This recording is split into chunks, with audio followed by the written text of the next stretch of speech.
I've just been around some charity shops after going to the dentist, so I can't feel my face at the moment. But I picked up these, and I'd be interested in your opinion of whether you think they're real or not. They did have some other ones which I don't think were real, but let me show you. So this is them. They're signed pictures. They had some other ones which had like a textured surface to them, and you could see that they were facsimiles, they were printed. But I think these ones are legit, and they were priced at £5, but when they rung them up, they actually only charged me £2.50 each, because I think they'd had them a while. But yeah, I'll show you this one to start with. If I can zoom in on the signature, you can see where the ink is welled up there and stuff, and when you tilt it, it does kind of look like it's been signed.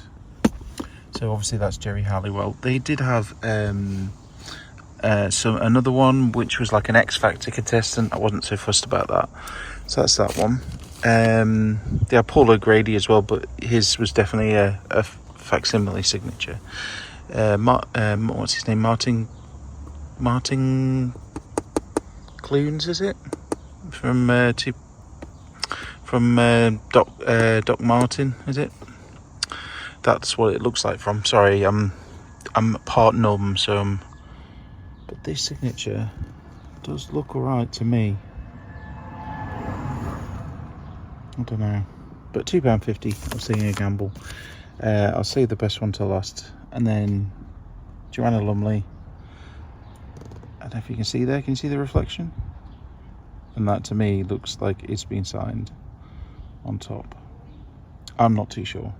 Push comes to shove, I put them in my antiques cabinet for like £3 each, and they'll sell. Just the extra 50p to cover the fees from the place. And then we've got this one. I'm really hoping this one's real. Vivienne Westwood.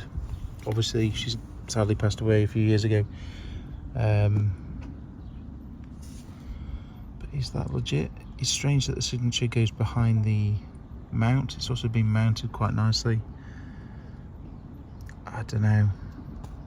I'm hoping that one's real. I might have to take it apart, but if I tilt it, you can see there again, it shines up like a real pen. There you go, like a Sharpie would on the background. I don't know.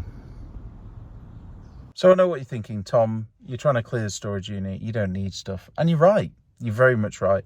But I currently can't feel this part of my face because I've had a crown fitted. Well, temporary crown, and then I'm going to have a real crown at some point. So I needed to do something to make myself feel better. Found a few bits for the antiques cabinet, and a really nice Concord tie pin for £1.50. I should get a tenner for that, and a B52 one as well, same price, both sides. So that was nice. Let's keep the cabinet topped up. The tie pins and clips don't sell amazingly quick, but for that right person, they do sell for between £5 and £10, something like that. So let me know. What do you think? Do you think they're real? Let me know some good news if you think it is. I know there's so many printed fakes or just facsimiles on eBay. So I might, even if they are legit, I might try the antiques cabinet first. But I hope everyone's doing okay. Smash the subscribe button for more videos from charity shops and buying and selling on eBay. And I'll see you all in the next one. Bye for now.